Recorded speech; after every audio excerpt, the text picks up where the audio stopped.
Hey y'all, welcome and/or welcome back to my channel. My name is Janae, if you didn't know, and today I'm doing another crime and wine episode for y'all. This one I've known about for a little while now, and I've been wanting to do it ever since I started my channel, and I'm finally about to do it. So here we go. If y'all ready, let's go. I feel like that intro was all over the place, but anyways, how do y'all put on white clothes with makeup? Because the struggle that I had getting into this hoodie, it wasn't a thing. And I know some people are like, oh, put it on before you do your makeup, but then the way my clumsy is set up, it's not gonna work that way. So maybe I just need to pick my struggle. I don't know. But anyways, I'm gonna just go ahead and jump right on into the case. And today I'm gonna be talking about a murder that happened on New Year's Eve in 2018. And a lady by the name of Ashanti Hassel is a nurse who worked in the Benton Arbor area in Michigan. And she's just doing her regular night shift when she just happened to come around the corner and she see a patient being wheeled in with a gunshot wound. Well, with multiple gunshot wounds actually. And as she cut in the corner, she see that the patient that's on the gurney on their way to surgery is her stepson. So she see this, but the doctors can't really stop and talk to her and tell her everything that's going on. So they brush past her and rush him into the OR so that they can perform emergency surgery on him. Because like I said, he's been shot multiple times, pretty much just leaving Ashanti standing there freaking out and wondering what's going on. But just a little while later, a doctor come out and try to hug Ashanti, and her being a nurse, she pretty much already know what's about to happen. But the doctor tell her anyway that he had passed away. So then she find out that other family members had come to the hospital, and so they all get together and they trying to figure out what happened. Of course they already know he was shot. However, don't nobody know how or even why this happened. So the young man who tragically lost his life that night, his name is Tyrone Hassel III, and he was born to his parents Tyrone Hassel Jr. and LaShonda Jones on August 23rd, 1995 in Benton Arbor, Michigan. And as a kid, his mom would describe him as what I would think of as like rambunctious and like super energetic. She said that he was always jumping and running and moving and just always doing something. So I just think of like a very energetic kid. I almost think of my second son, and he just always moving. He don't even got to be really doing nothing. He just always moving. So that's what I think about when I hear his mom describe him. Like I said, just a super energetic child. And his parents stayed together until he was about 10 years old. But even though they split up, Tyrone didn't miss a beat on either side of his family. He was still super close to his daddy. He was still super close to his mom. Even after his dad got remarried and had more kids. I don't know if his mom got remarried, but I do know she had more kids. Even after those things happened, like Tyrone was... he was just the big brother on both sides of the family that everybody looked up to.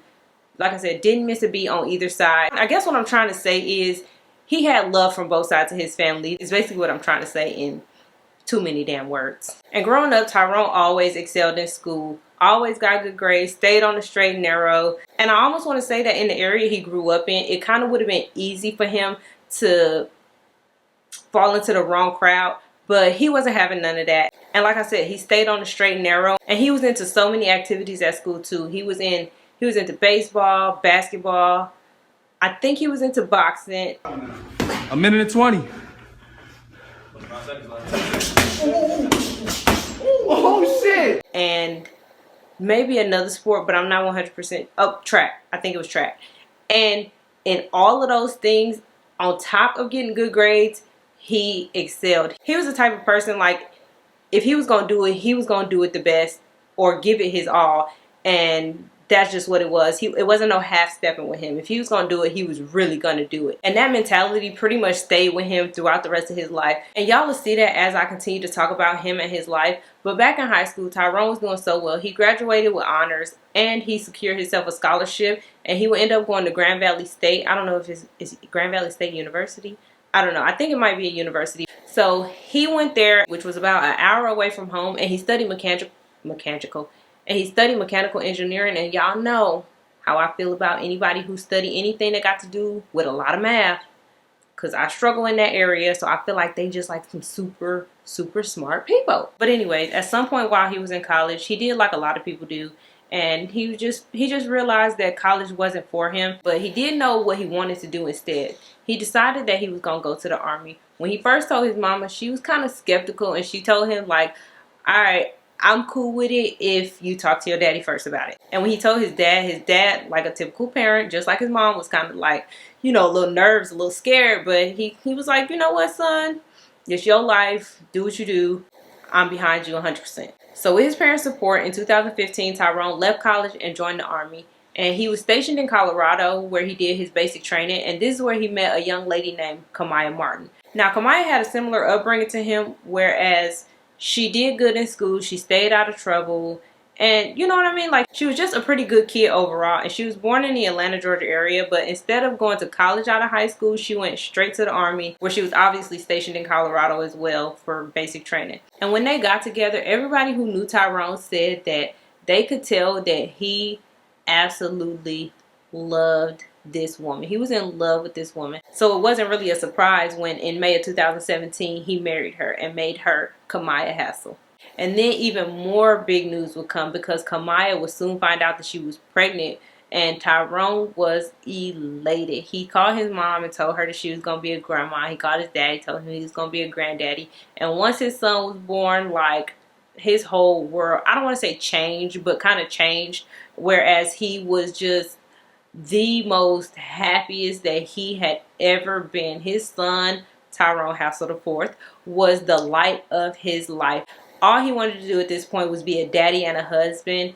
And like, that was just the pinnacle of his happiness right there when his son was born. But that wasn't it though, because in October of that same year that they got married, 2017, Tyrone was promoted to sergeant. And at this point, he'd only been in the military for about 2 years. And from everything that I can understand, that is pretty much unheard of. You do not promote to sergeant, A, that fast, and B, at that young of age. Because Tyrone was only, what, 22 at this point?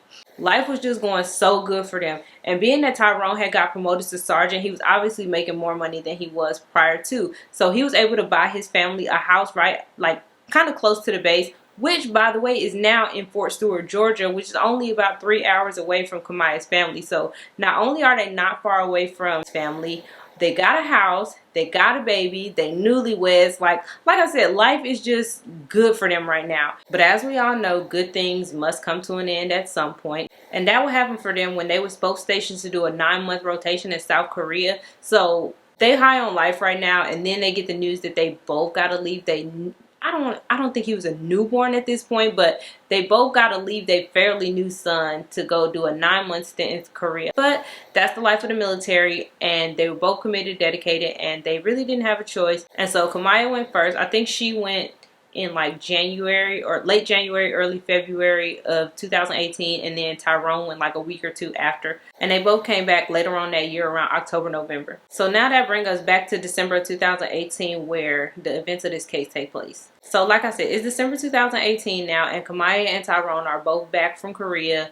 They're getting settled back into regular everyday life, but now they on block leave. And if y'all don't know what block leave is, like I didn't know what block leave was, it's basically where a whole military unit go on leave at the same time. So that's what's happening right now. They on block leave, and they decide to go up to Michigan to spend the holidays with Tyrone's family. So they spend Christmas up there. They staying with Tyrone's family, and they were supposed to leave after Christmas, like I think maybe like a day or two after Christmas. But they decided that since they was already there, they was like, we might as well just go ahead and stay here and bring in the new year with them as well. But unfortunately, Tyrone would never get to see 2019. Like I said in the beginning, it's December 31st, 2018, and Tyrone actually is at a family member's house. He's not at his dad's house where they were staying. Him and his dad are at a family member's house where they decided to have like a small little get together, like a small little intimate gathering to bring in the New Year's. And they cooking.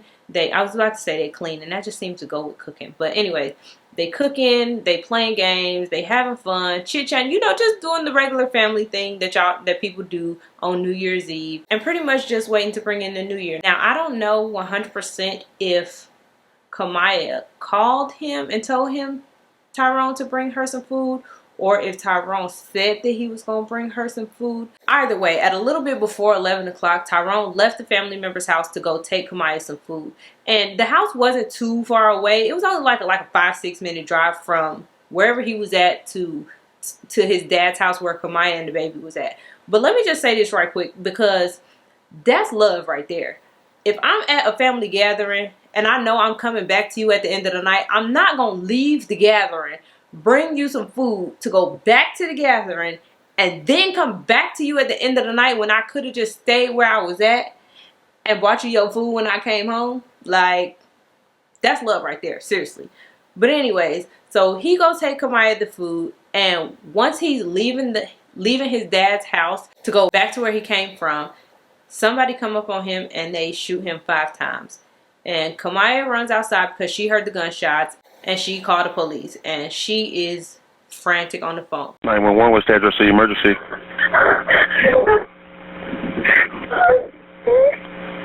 911. I need help. My husband. Okay, and tell me exactly what happened.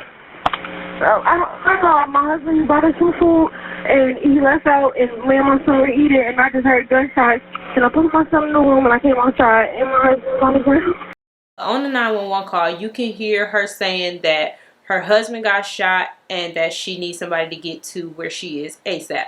So obviously after she talked to the police, she called Tyrone's dad, Tyrone Hassel Jr. So she calls Tyrone and the ambulance and stuff get there first. And by the time Sergeant Hassel's dad get there, he sees them putting his son on a gurney. And unfortunately, he actually saw his son's gunshot wounds. I just say it like that. But he saw his son's gunshot wound to the head, and he saw them rush him to the hospital where I told you his stepmom was there working. But back at the crime scene, Kamaya is hysterical. I know you. I know. Well, let me get in there, ma'am. Okay. Let us get in there, hon. Okay. Okay. Right, let us get in there. Hey, back up! Whoa. No. What's that?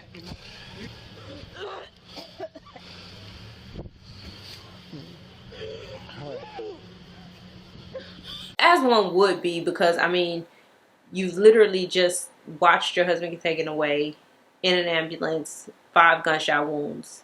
You have a son, and who wouldn't be hysterical? But the police still have to question her, his dad, family members, just anybody to see what's going on. And nobody can figure out why this happened, because he don't even live there, right? Remember, he on block leave. So it had to be somebody who either knew he was there or this was supposed to be like a quick come up for them. But police quickly ruled out the robbery theory, because when they got there, Tyrone still had his car keys on him, and he was in a I can't remember what kind of truck, but the keys was still on him, his wallet was still on him.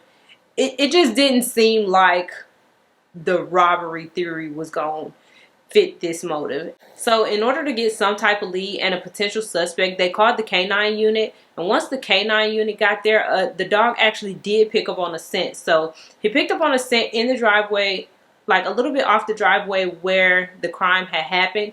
And about a block later, the scent kind of just stopped abruptly. And this is where investigators thought that since the scent had ended so abruptly, that this person must have gotten in a car and drove away. So with that knowledge, they started talking to the people and the neighbors on that street, and they came across a set of neighbors, a married couple, who actually did see some suspicious activity. They said they had saw a car kind of backing up into the driveway across the street from them, and it was really kind of weird because that house was for sale. And the times that this car was parking there, it just didn't match times where you would like be viewing a house. It was like at 11 o'clock at night, 10:30. Ain't nobody going to go view no house at 10:30 at night. Like, yeah, so they said that they saw that. And it wasn't just the same night as the murder. It was like a couple days prior to as well. And on the night that this happened, so New Year's Eve, they actually did hear some gunshots, but unfortunately, that didn't really lead nowhere. They still didn't have the suspect. They just knew that some suspicious activity was going on. But nonetheless, they keep pushing forward and gathering evidence at the scene when another call comes in to police that there was another shooting about 2 miles away from the crime that they investigating right now.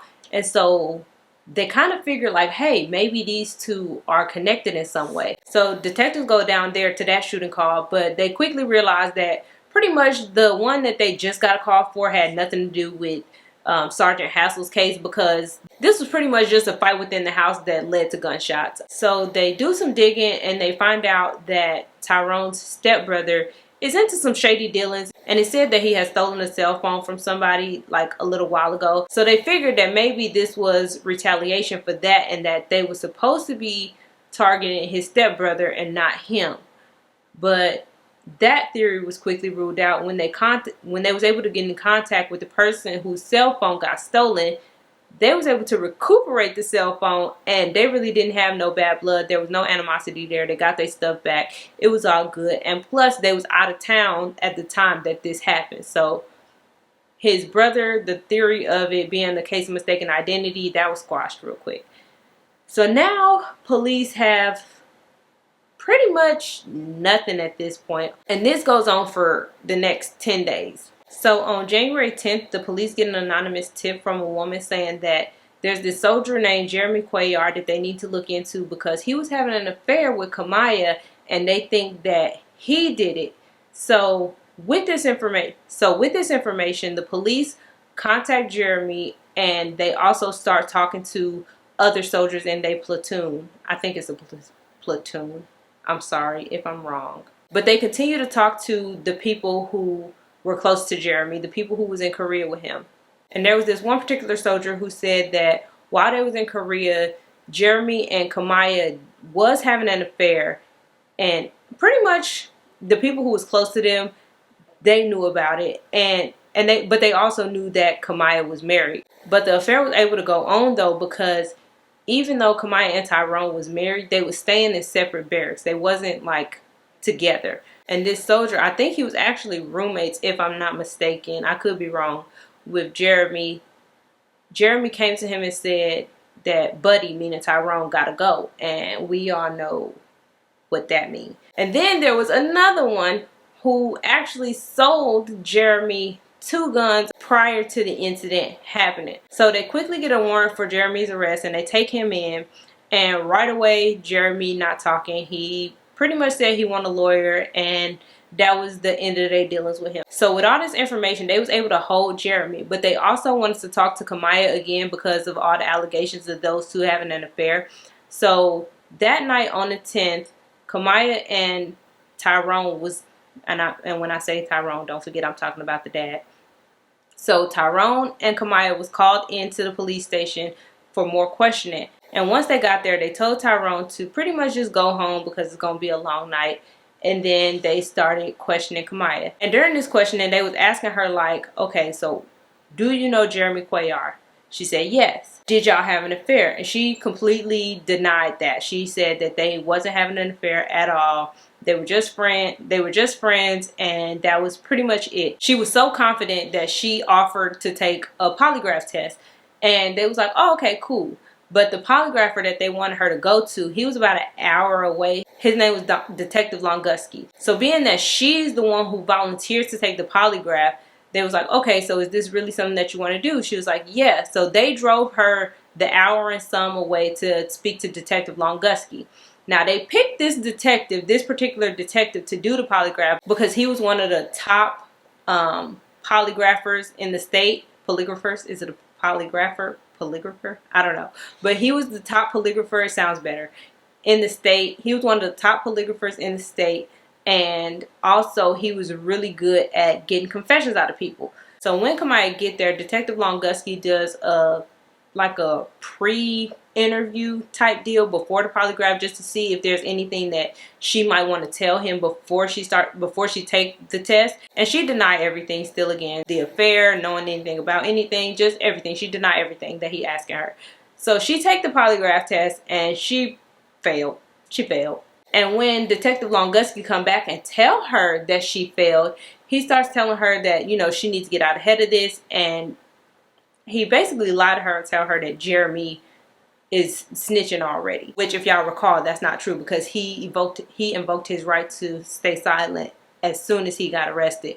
But anyways, so he tells her that, and she spills all of the beans, baby. She said that her and Jeremy had planned to kill Tyrone while they was in Korea. She admitted to the affair, obviously. She said that she had the ability to stop Jeremy from killing Tyrone, but she didn't do it because, y'all, she thought that he would be mad at her. When I tell y'all I could have reached through the screen and just choked the life out of her right then and there. Like I said, she just confessed to everything. So being that she confessed, they just go ahead and arrest her right then and there on first-degree murder and conspiracy to commit murder. The interview lasted for hours. So now it's the 11th.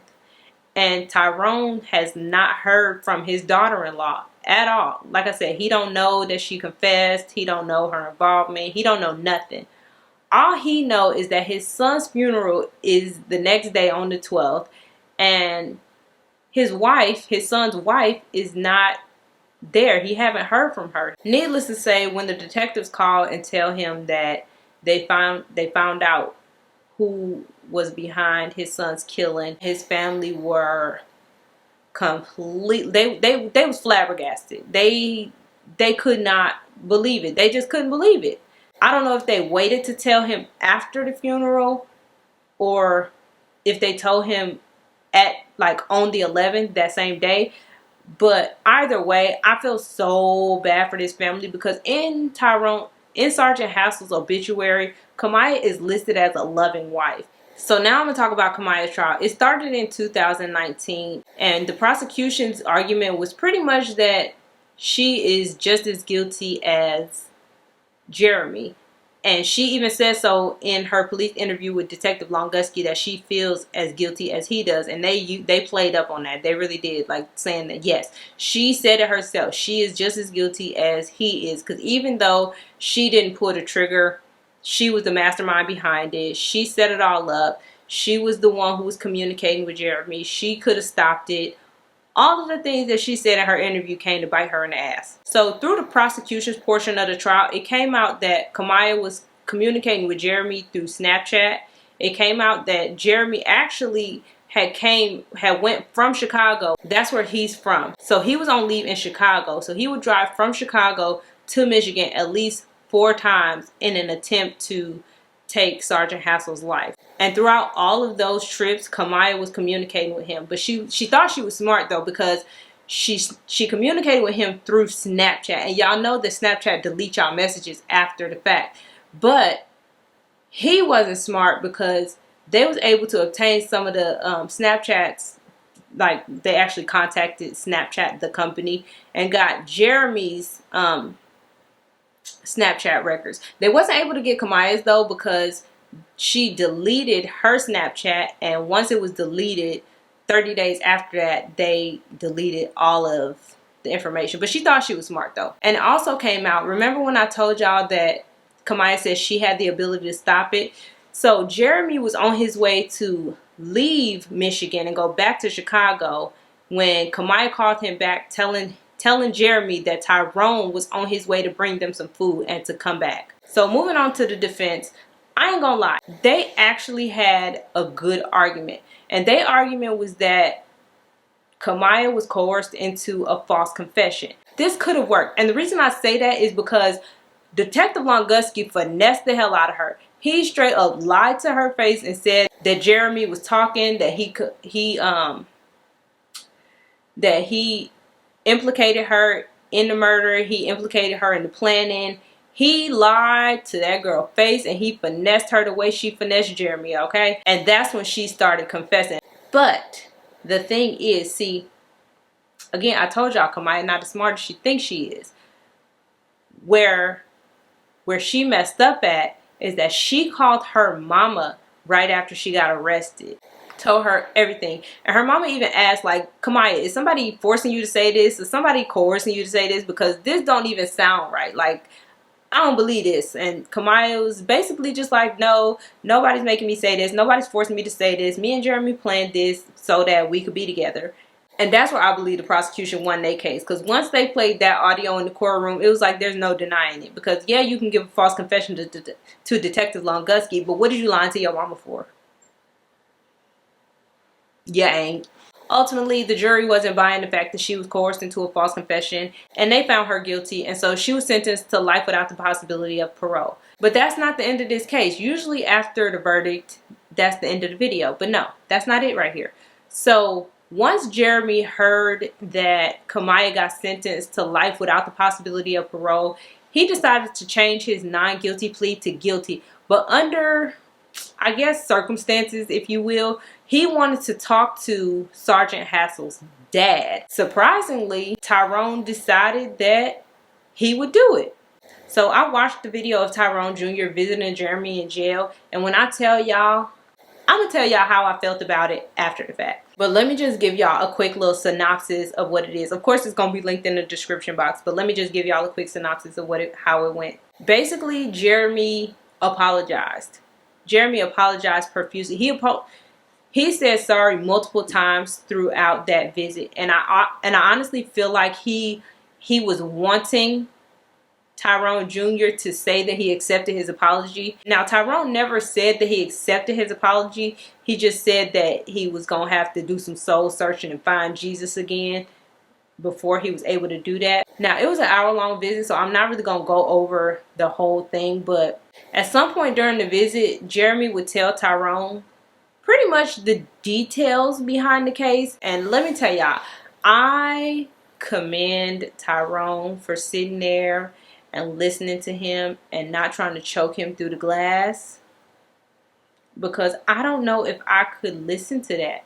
But in short, he said that he attempted on Tyrone's life 6 times, and each time Kamaya pretty much said like, what happened, why you ain't do it, or like, I'll give y'all an example. Like, one of the times when he was trying to carry out the plan, Tyrone had ran out the house really fast, hopped in his car and left. And Jeremy ended up texting Kamaya saying, you know, well, he ran and I couldn't catch him, or something to that effect. And Kamaya was like, you got legs? And it's just like, what? And then there was another time when Tyrone was outside with like his brother or his cousin or somebody. It was 2 people. It was 2 of them. It was Tyrone and somebody else. And Jeremy was like, nah, not now. He with somebody. And Kamaya was like, get them both. This girl has no sympathy. No, she's just a heartless ass bitch. Let's just put it out there. And I don't know if Jeremy is a manipulator, if he is just a good talker, or if my ass is just naive as hell. But after watching that interaction between Tyrone and Jeremy, I left feeling sorry for everybody in the situation except for Kamaya. But yeah, y'all, that's it for this case. Don't forget to leave like case suggestions and stuff in the comments, because I want to tell y'all what y'all want to hear about. And also, don't forget to like, comment, and subscribe if y'all like this video, and I will see y'all in the next one.